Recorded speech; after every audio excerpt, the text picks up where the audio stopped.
Wow. Again, this most original question. What are your names? What did you do for the film?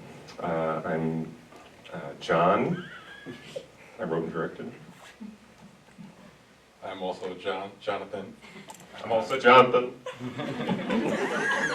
And I sat in the back. No, I'm playing. I was the driver of the film. My name's Andrew. I was in the film. I'm Tim. I shot the film. Thank you. Okay. I have to say that I think that this film will definitely make some people uncomfortable, and this is exactly why I love it, because I strongly believe that, as James Baldwin once said, artists are here to disturb the peace, and I think that this film, in a way, disturbs the peace quite masterfully. So could you talk a little bit about how did you come up with this story? Why did you want to tell this story? I gave a horrible answer out there, and Tim let me know that my shirt was tucked into my underwear. So I have to redo that interview, and it makes me think of a better answer. The answer is it was the middle of COVID. The Black Lives Matter movement was going on. I think there were a lot of conversations about that. There were riots going on all over the city, and it just felt like, not to get political, but Mr. Trump was in office, and he was, it just felt like the country was descending into chaos, and I don't know where this idea came. It just hit me. There's an old story about Tom Waits driving down the road in a desert, and it just like, he got hit with a song, and the muse just hit him. He's like, dang you, I wish I had a pen! Because he didn't. And it's like, I think there's a lot of, I connect to that a lot. So I think there's just a lot of anger that was going on, and I was cooped up. I was one of the few that was not back to work very quickly. And so I think it all just boiled as like a soup of all these things, and then the heat was turned up, and it just started boiling, but it was almost like a pressure cooker, and so it was going to explode or something, and then it became this film. I think that was a better answer I gave out there, but still not great. Take 3, coming up.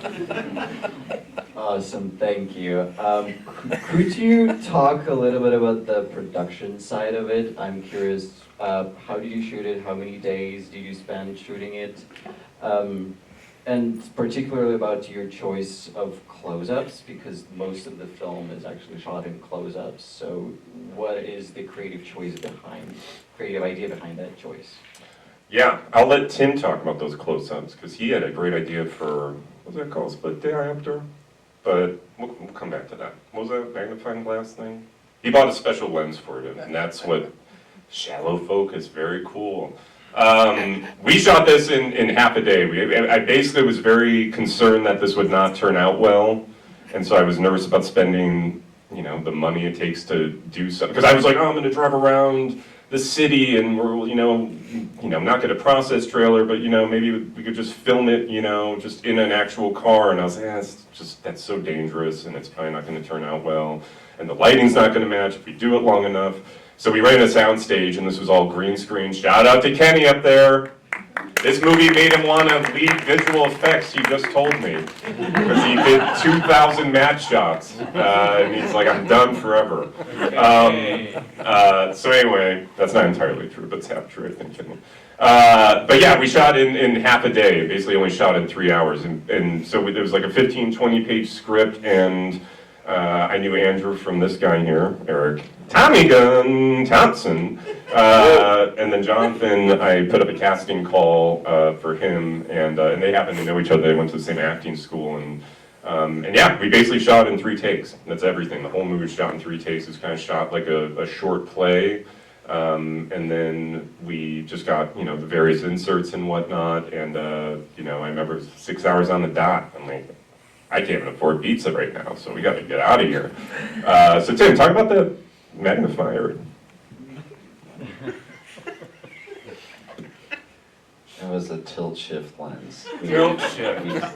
I thought it'd be interesting to try a tilt shift instead of a split diopter, so we could have just their eyes in focus together, and because you can shift the focal plane in 3, in a Z-axis, so we had their eyes in focus instead of like their entire face. And I just thought it'd be a new way to try doing a split diopter look, which is becoming overused in my opinion. So yeah, it was fun. It was a $20 rental on ShareGrid, so I wish I bought it. It's a pretty cool lens.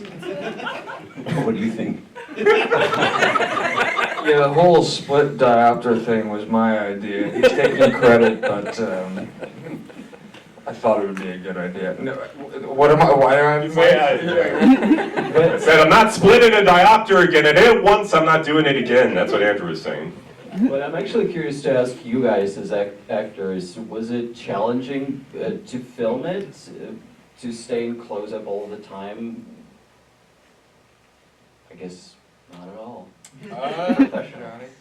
No, to be honest, I'd really say no, and I would credit that to our training. Again, we came from the same school, Stella Adler, and with our training, a lot of it is if it's not in the scene, then it kind of disappears. So even watching it back, I didn't even remember how close the cameras were or ever feeling like the camera was there. I was so focused on, sharing the scene with my partner and just trying to stay true to character. So whether they were 2 inches in front of us or outside of the car, it made no difference, and I didn't really notice it, in character. Yeah, I genuinely couldn't have said it better. I didn't notice. It was Invisible. great to have, it was invisible. We just did it, and that's on John and Tim, and we just acted the scene, right? Yeah. And I think it worked. Did you guys rehearse it in advance? John, did you work? It's my favorite story. A bit, yeah. We want to hear it. Well, I mean, it's not a good story. It's just that I was like, yeah, we should rehearse it, and then I had them Oh, I'm too. sorry, And then I had they do it, and they like knocked it out of the park on the first one. I was like, well, I drove all the way to the valley. I guess let's do it one more time, maybe. So I'm like, well, you know what? I got an idea. Let's go in the car outside and do it, which we did. A little bonus feature for anyone interested to watch this whole thing rehearsed. I mean, in all honesty, they did it, and it was phenomenal, and I was just like, that, because here's the thing, when it's like, excuse me, on page 3 you say you want noodles. I think you should say you want like spaghetti. That's just gonna fuck them up, and like you can't really change small little words like that. It's just gonna make them very. I remember I gave a few notes like that, and you just see like, how am I supposed to we're running through this in just one take. So like you were telling me on page 7, line 6. Change, cool to radical. That's not a real line, but that would just be so confusing. And that's not, and so it's really just the power of them to just have, taken the material and really made it their own and really ran with it. It was just so cool to watch. I never directed a play, but I imagine this was similar. But I don't think I'd be good at a play, but I imagine it'd be similar. Did you guys do it in one take or run through the entire script? Yes. I'm sorry, I keep handing in this, apologies. What'd you ask? One thing? Yeah, so it was one take Well, from the nervous. very beginning to the end. Yes, it was just one take, or 3 times. We were going to do it 4 times, and we rented Jonathan's car and his battery died. And it's literally Murphy's Law of just like, all right, ready? Let's roll down. And I'm not even joking. It's like, let's roll down the windows, go! I don't think a car makes that noise when the battery's dead. Something else. Anyway, wasn't on. And so then, luckily, the theater owner had a battery charger, those cool things that pump it up or whatever. But that took a long. He had to charge that, so we just lost a whole take, and that was kind of a bummer. But at the same time, it's to go through this was the hard part because you have to you have 4 15-minute takes with 2 cameras, so that would have been 2 hours of footage that you're trying to cut down to just a normal running time. So yeah, but again, it was just they killed it. It was wild to watch. And did you know from the very beginning that it's going to be black and white? No. Okay. I'm gonna go. Okay. Here's what I'll say.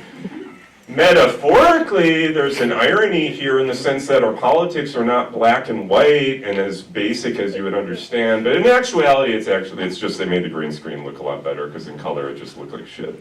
But, so I can take that other side of it. And, if you want to tell your friends, ooh, I saw this great metaphorical film, please. But it's really just a utility of the thing. But I mean, there is some reason. We added a sepia tone to it. That was not because of the green screen. That was Tim's idea. Okay, I would like to talk to you two gentlemen. Could you maybe give us a little bit insight into your process? How did you two prepare for this? I think it's a very challenging and intense. Both of your roles are pretty intense to me. And you had to run it the entire film basically in 3 takes. How did you guys prepare? What was your process? Tell us the secrets. I don't know. I think the preparation for it it's not too dissimilar from other characters that I'd say, but I think when you started off speaking and asking questions, you kind of hit it on the head where it was really like a combination of 2 separate worlds coming into each other, and we had to figure out how to exist in that space together. And you can obviously see it's kind of like a car crash inside the car because we have 2 separate energies, and we're both trying to come at the situation where we're trying to connect with each other. Essentially, we're both looking to connect, but in the moment, it's a misalliance, right? And for my character, I'm trying to make light of it, and I'm not sure where this guy's going, if I say the wrong thing, or if he gets, uncomfortable with the laughing. So for me, it's just a matter of trying to walk that line of meeting somebody, and you're not 100% sure where they're coming from, but I don't know where they're going either, so I'm trying not to judge on either side of it, just trying to be along for the ride with them. And really just trying to take into account how does it feel when you're meeting someone new and the conversation's a little bumpy. And you're really trying to iron it out, you're trying to smooth it out. There's nothing there for you to push the person away or bring them closer at that point. And I think that's a lot of where my character was coming from. So just trying to see it from that lens. Thank you. Yeah, I thought about it. I was trying to remember what I did because we shot this, I don't know, 2 years ago. And so genuinely, like the last week, because I knew we were doing this, I was like, what the hell did I come up with? And then I just thought that if this is a person who doesn't necessarily want to do what they're about to do.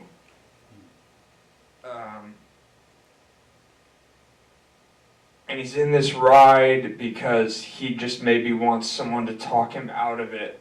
And I don't know if that's exactly what you thought, Jon, but that's how I tried to play it. And I thought if he just had one friend, and I'm crying about something else. It doesn't have anything to do with this movie. I think that's how I approached it. I just tried to understand how something like this maybe happens, and that's all. I agree. Do we have any questions from the audience? Vince?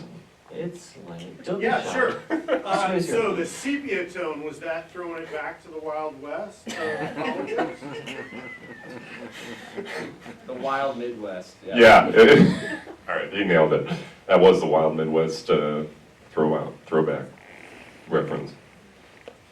Any other questions? Come on. I have one. Yeah, sure. Could you talk a little bit about the title, With Arms Raised? Ooh, I would love to. And Marcus, I have to do a shout out here. Marcus, you're in Australia. If you're watching this, I apologize. We had this amazing poster designer from Australia make a poster. It got done very late. I'm not surprised it wasn't updated, but if Marcus is watching this, he might say, Jon, what the heck? I made you an amazing poster. I'm sorry, Marcus. I tried.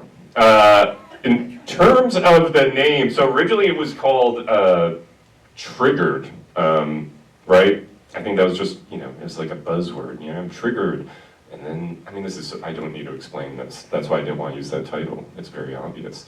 And then, yeah, with Arms Raised, you know, not to get into the details, but there's a baseball game, there's talk about church, there's, you know, having a rifle aimed, and then obviously, well, I think that's the three things. Oh, and then raising a rifle. But to talk about that feels odd. Someone up here said it better, you know? So when you talk about it, it just feels kind of like, you know, what's the big deal? Horrible answer. I wish you could ask that again. My fault. All right, before I let you go, you know we give out, oh, you have a question. Oh, The car died. How did you move it? oh my God. All right, everyone, this is my wife, the producer of the film, Brittany White. Shout out. You make me a better man. I could never make this without you. Smoochy smooch. No, we didn't have to move the car, honey. Remember, you were the producer. We didn't. It was in the soundstage. Oh. She's talking about Remy. Sorry. How did we make this car look like it was bumping up and down, like it was actually driving? I know everybody's like, what the heck? It looked like it was driving. Remy took a 2x4 and like just stuck it under the thing and just was doing this. And then I was like, bro, you gotta play a homeless guy. I don't know how you're gonna do that and play the homeless guy. And I don't know what you did. Did you like gave it to? I feel like Eric took it over. Eric took it. Well, that's not that complicated. But anyway. Okay, awards time. We have two types of awards here at Film Invasion. Grand jury awards from those very smart, wise people who watch tons of movies. And we have Filmmakers Awards. Those are awards from alumni of the festival, basically your peers. And I would like to congratulate you with Filmmakers Award Best Short Film Drama. Wow. Thank you so much to the filmmakers. I had someone come up to me and said they knew my film, and it was very nice, but I wasn't expecting that. That's very touching. I'm sorry. I make jokes when I'm uncomfortable. I'm surprised that you made such a heavy drama. Should we expect? And they're like, "You want to reconsider?" No. Should we expect a comedy next time? I've been told to do that. Every time I try to, it just becomes a lot of bad jokes that everyone knows what I'm talking about. It starts with a C. I'm not going to do it. Thank you. All right, gentlemen. It was a pleasure talking to you. Thank you so much. Thank you.